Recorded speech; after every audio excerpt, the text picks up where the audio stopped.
I work on this bird again, and I'm gonna bring it to where I brought this plexiglass over because I didn't get to put it all up there, so I'm going to do it now so you'll be able to see it. Alrighty, where are we at?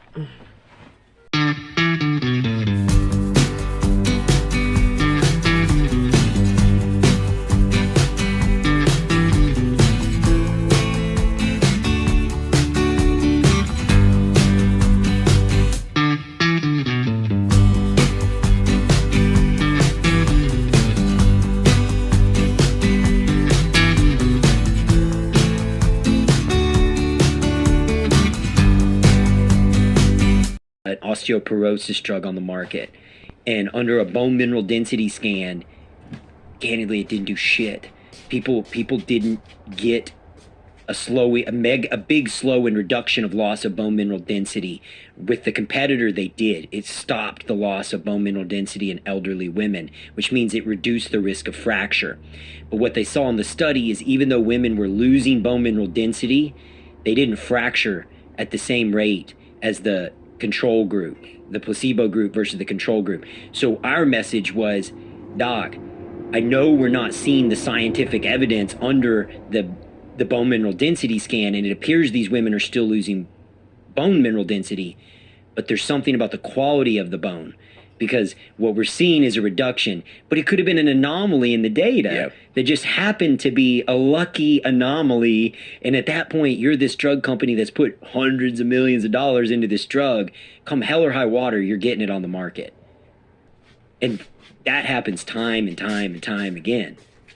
And it gets so sinister. I hate to be doom and gloom. And there's a lot of positive drugs out there. And obviously there's great medicine and great innovation that has happened. But the system is rapidly being captured and becoming more about money over the last 20 years, for sure, than it ever was before. Yeah. A big term for everybody to walk away with today is polypharmacy, right? So it's not that, somebody's getting on one medication. It's usually 2, 3, 4, 5, 6 plus medications, and they're just getting stacked on top of one another.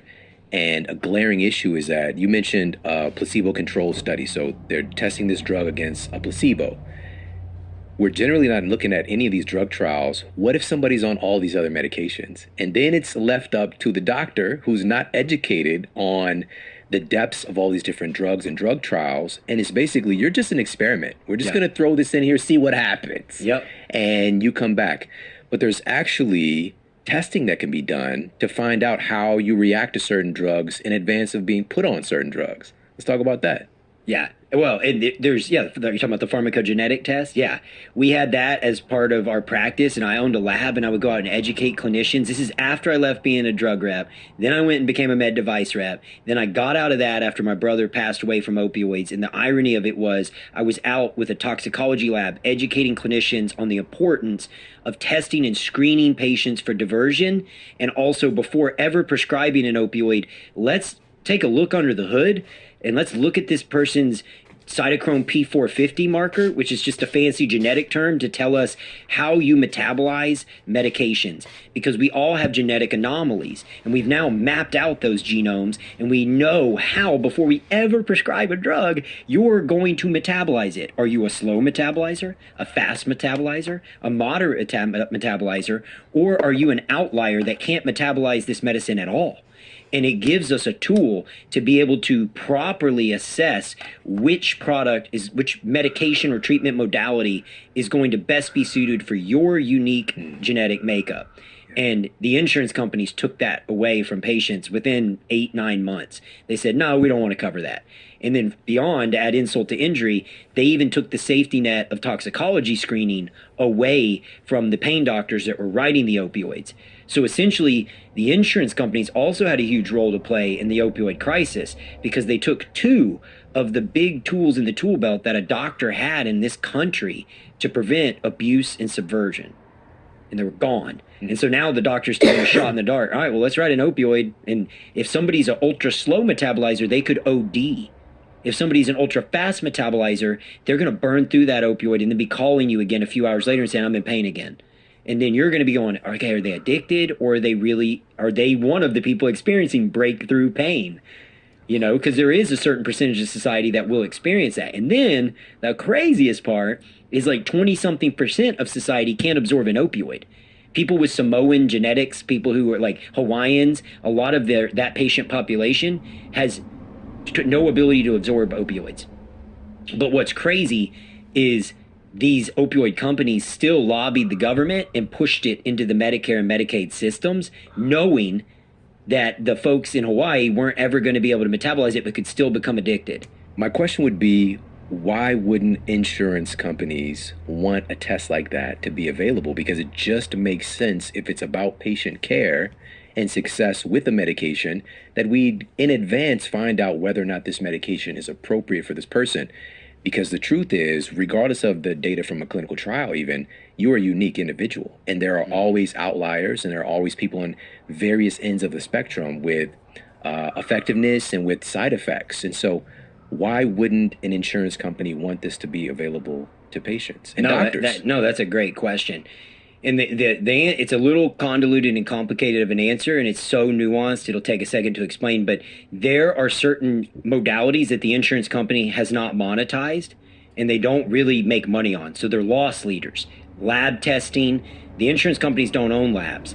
They don't have kickbacks on labs. They don't have reimbursements or rebates on labs. So it's just money out the door, right? So they, like labs, surgeries, a lot of those things, it's an obstructionist mindset as an insurance company. And so if I deny a pharmacogenetic test, if I deny a cancer screening, if I lobby my women's health initiative to push back the women's health clinicians to push back the timeline and the dates at which we test and screen a woman genetically for the potential of having a child with an abnormality because of their age, right? The gold standard was 30. If I can push this number back with clinicians to 35, I save billions or millions or hundreds of millions of dollars to my bottom line, and we go back to that quarterly earnings, quarterly revenue. And then you think, well, wait a second. Like an example I usually give is, what if somebody's pre-diabetic? And we know if we let them transition to diabetes, there's a 7-fold increase in the cost of care till that person dies. As an insurance company, wouldn't you want to practice preventative medicine and stop the transition? But the dirty secret is the average person switches employers every 2 to 3 years in America, and they become another insurance company's problem. So with a lot of these big ticket item tests, if I can delay the screening and I can make it a pain in the ass for this patient to get accessibility to it, they eventually give up. And then a few years later, there's somebody else's problem. So that's one component. The other big, dirty secret that I've been ringing the bell on is that the insurance companies are literally making money off of the drugs and medications you take. So when we say the average American now over the age of 40 is on 3 or more prescription drugs or something like it's an insane number. Why would you as an insurance company want that to happen or allow that to happen? The answer is the insurance companies have colluded with the pharmaceutical companies. And this is factual. There's a middleman called a pharmacy benefit manager. Has anyone ever talked to you about that? Please do. Yeah. So these PBMs, a lot of people have never even heard of it. A PBM covers almost 90% of the prescription care that comes through this country. So if you're filling a drug at a pharmacy, it funnels through your pharmacy benefit manager. And so many people go, well, I don't have one. You do. It's owned by your insurance company. United, Cigna, Aetna, Blue Cross Blue Shield went out and bought these middlemen that were established, again, in the 70s and 80s. These middlemen were established to drive down the cost of prescription care drugs. They were put forth to go negotiate with the big pharmaceutical companies and say, no, we're not paying you $1,000 for that drug. For this to get on Medicare and Medicaid and for this to be approved to this nation, you need to give us better pricing. Within a decade, the insurance company said, wait a second, we could buy those guys. And they did. And so the big 5 insurance companies went out and bought the big 3 pharmacy benefit managers. And the 3 pharmacy benefit, just 3 of them, cover almost 90% of the prescription care coverage in America. That's an important thing to know. because that explains why the cost of prescription drugs have gone up over the last 20 years. That explains why the insulin price is at an all-time high, because what they did, rather than negotiating down the rate, they went to the pharmaceutical companies and said, why don't you charge me $100 more for the insulin, and then give me a rebate of $100 to my pharmacy benefit company? And then you go, well, hold on, because they're still paying the bill. Why would they want to run up the cost? And I'm showing you the magic trick, because once you see it, you know it, and you'll know when it's happening. So the magic trick is, like somebody like me, I employ 350 people. The employee's not paying for that. I'm paying for that. At the end of the year, the insurance company comes back to me and says, Brigham, Joe Bob cost us $1,000 a month in prescription drugs. That's $12,000 a year. We have to make that money back, and we have to charge you a premium. We have to up your copay, your deductible, your out-of-pocket expenses, all of that. But they never paid the $12,000. They paid half of that. They paid $6,000, because $6,000 went in a rebate to their holding company, the pharmacy benefit manager. And then it gets even dirtier. I owned a pharmacy. This is the only reason I know this. Your doctors usually don't know this. Most clinicians I talk to are like, what? I didn't know this. Only reason I know this is I owned retail pharmacies that billed insurance. You come in, you want to fill a drug like metformin. I try and use simple math. Let's just say, this is close numbers, but metformin is like $2 cost a month. And I would sell it to you for $4 a month. I make $2. You get a great quality product for $4. You come in, I swipe your card, it's Blue Cross Blue Shield. I have a gag clause. It's illegal for me to tell you that I can sell you that drug for $4. The computer tells me I have to charge you $10. I'm not allowed to tell you the cash price because Blue Cross has me under a gag clause. I have to charge you the $10.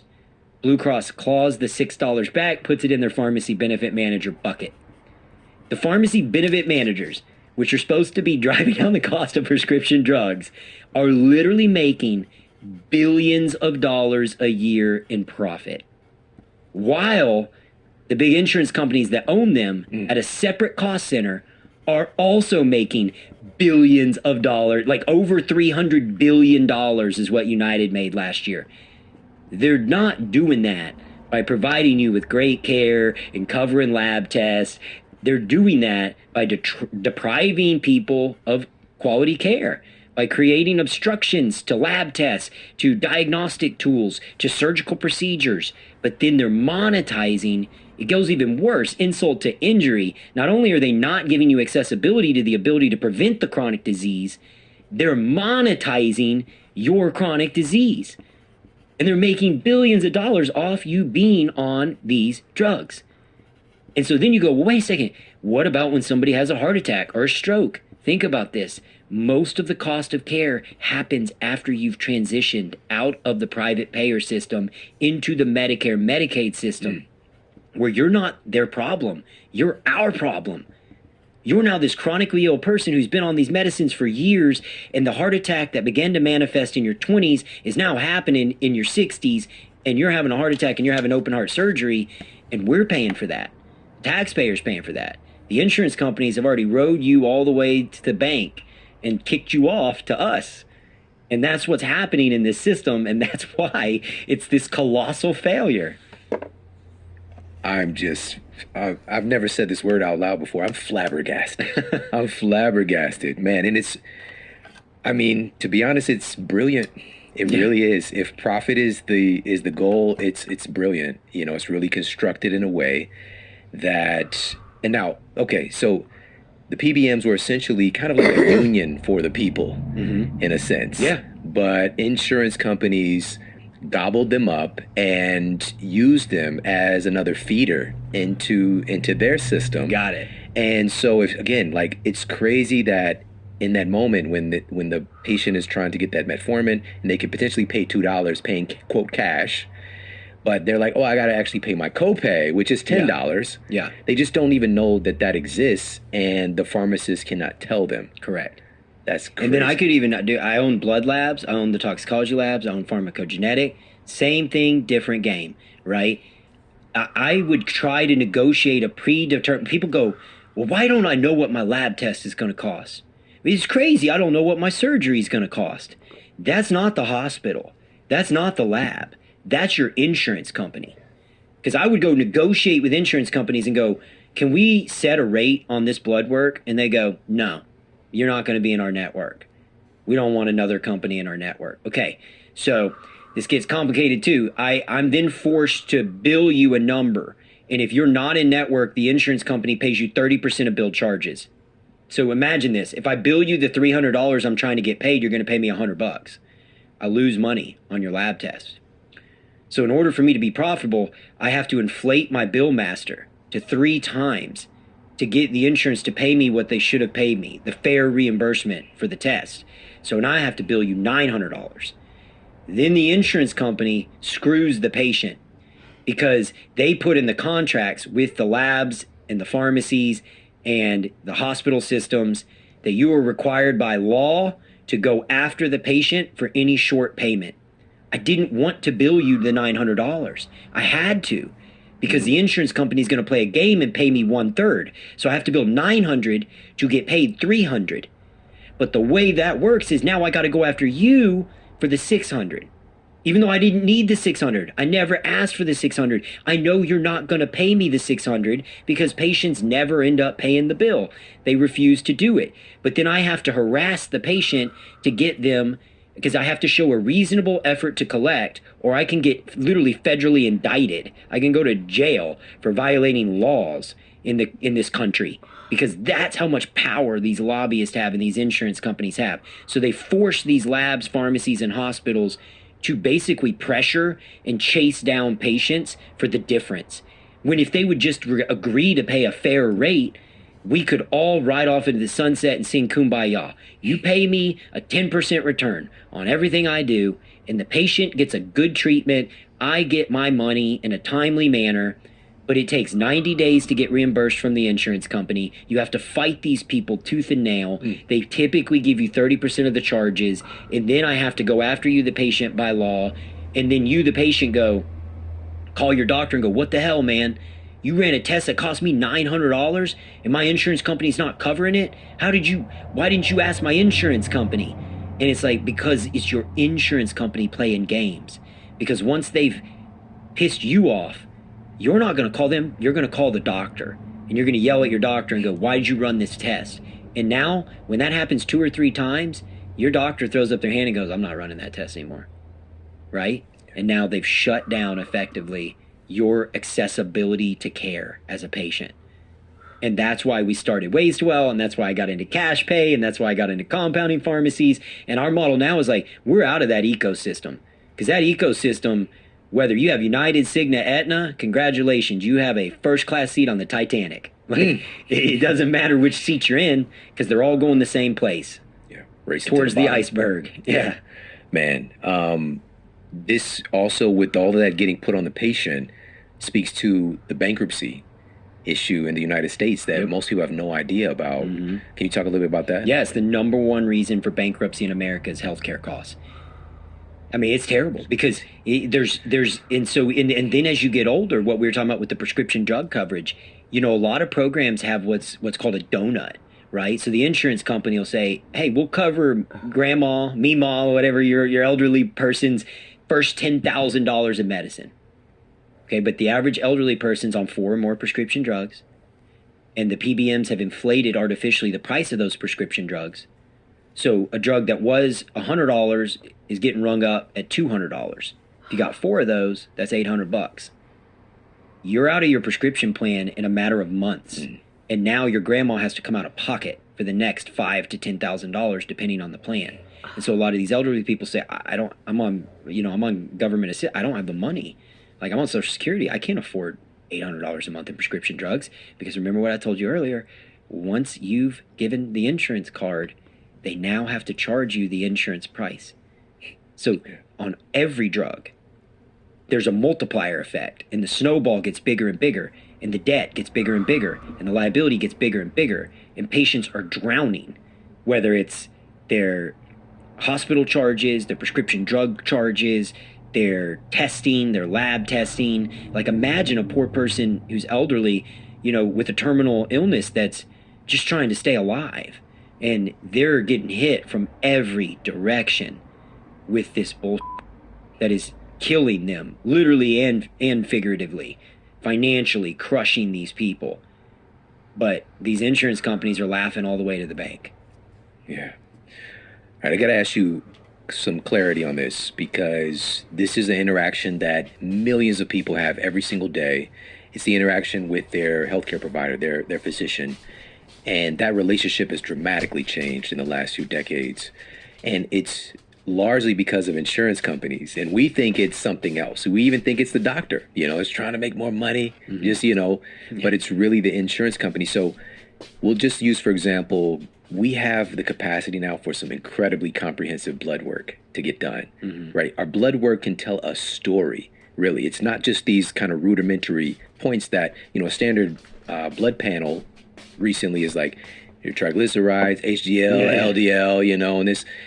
But we can find out so much more. Particle size of the the LDL particles.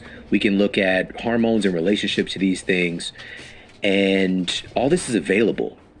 But because of insurance companies, and this is the thing, and this has been an argument people have even shared over the years, like, okay, we found out about getting this test done. How do I get it done? My doctor won't do this for me. You got it.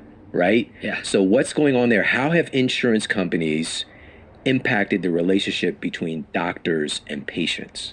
Drastically. And it's not the clinician's fault. I can tell you, it's not. Clinicians are not bad people. They want to help you. They came into this to be a steward to society. Most of them were the same as me. You come out, you're bright-eyed, you're bushy-tailed, you think you're going to make a difference, and the system chews you up and spits you out. And after they've done it for a decade and they've been yelled at by their patients, yelled at by the insurance companies, threatened by the insurance companies, they get scared and they get gun-shy, and they quit trying to practice predictive, proactive, personalized medicine because the system's not built to do that. And so I can tell you firsthand, because I also owned a blood lab, believe it or not. That was one of the things I did.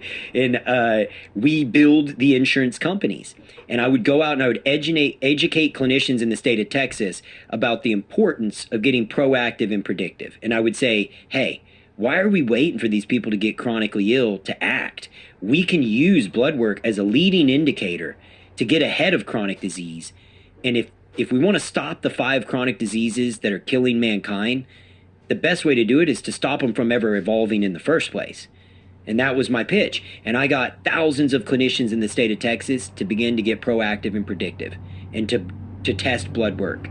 Within 3 months, I'm not kidding you, clinicians were calling me, hey man, I got a letter from United saying if I keep pulling blood work, they're going to terminate my contract. Hey, I got a letter from Blue Cross Blue Shield Brigham saying if I keep pulling this comprehensive blood work, they don't think there's medical necessity. They're telling me I should only be doing a basic lipid panel. What do I do? And my answer is, you're the doctor. You tell them to F off. They didn't go to med school, and then they put you under a clinical review, and now your doctor's getting stuck on the phone for an hour with another doctor that's on their payroll that is pushing back on, oh, this kid's 25 years old or 30 years old. I don't think we should have been doing this. I fundamentally disagree with your clinical decision. I'm going to put that in this chart. If you violate this again, we're going to cut your contract. And if you lose that contract, you're out of business as a doctor. You've got medical school loans, you've got a mortgage payment, you got that Porsche payment. These guys and girls are just trying to make livings and their livelihood's on the line. And then if they do the test and the insurance denies it, we go back to the conundrum of now you're going to get a bill because they're making me bill you.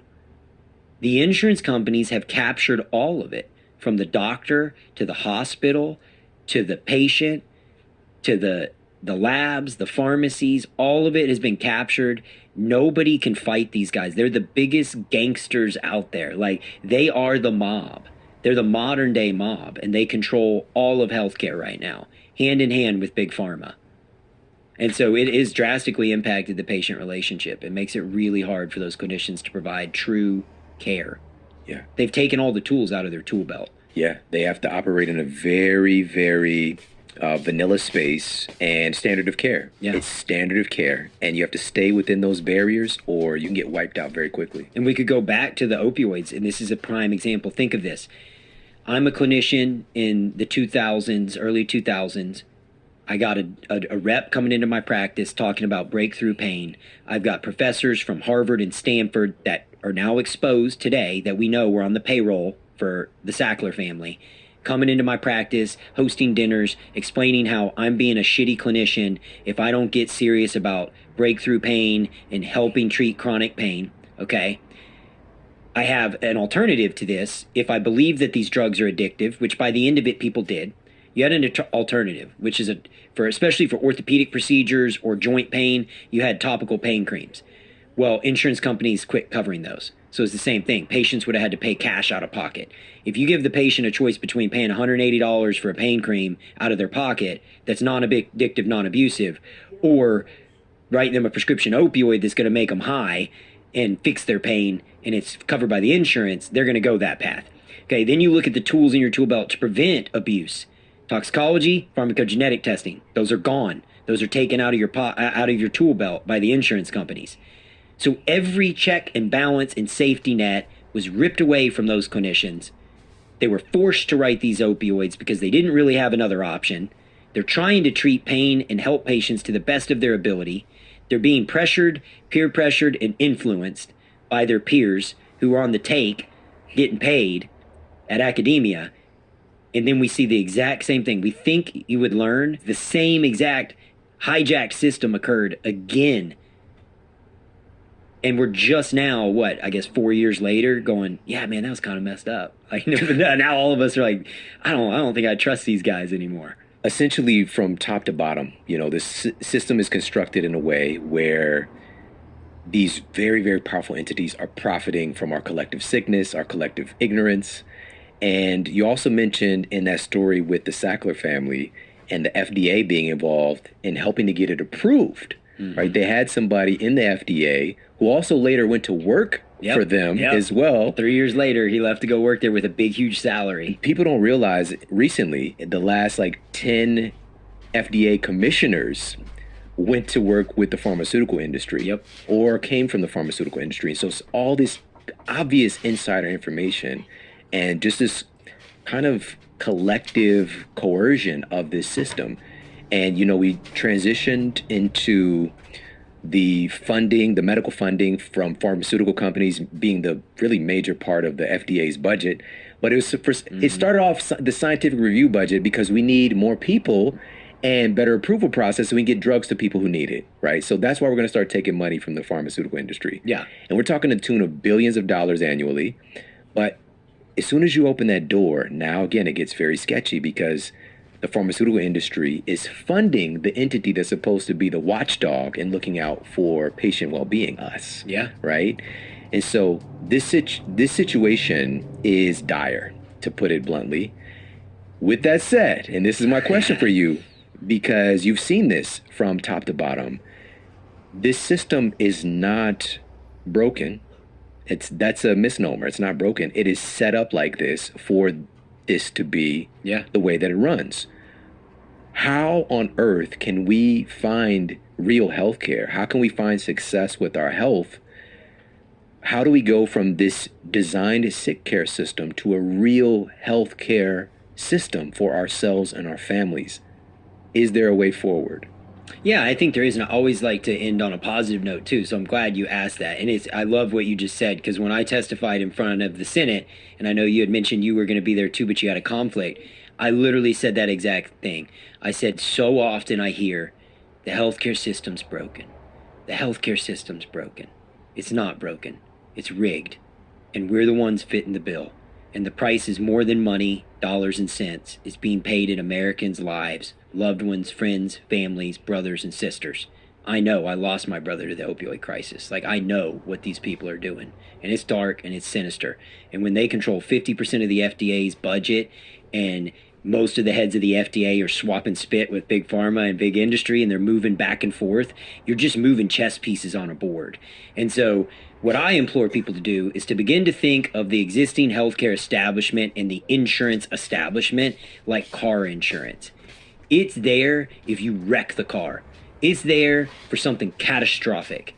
But if you are going to put you and your loved ones' health and longevity and future livelihood and lives in the hands of these people, you are going to be sorely disappointed. And we as people have to take sovereignty and accountability over our health. And the blessing is 80-something% of this is preventable through lifestyle, diet, nutrition, and exercise. And if we can take a little bit of sovereignty, a little bit of accountability, and buy ourselves time, we have to hope knowledge is power. And through media platforms like this, through your podcast and the Rogans of the world, we are now waking up. And we are discussing this as free thinking, free people. And that's the beauty of this country. Like this, where else could we go take a shit on the Senate floor and drop these bombs on our elected officials and basically read them the riot act about what we're seeing and make it public?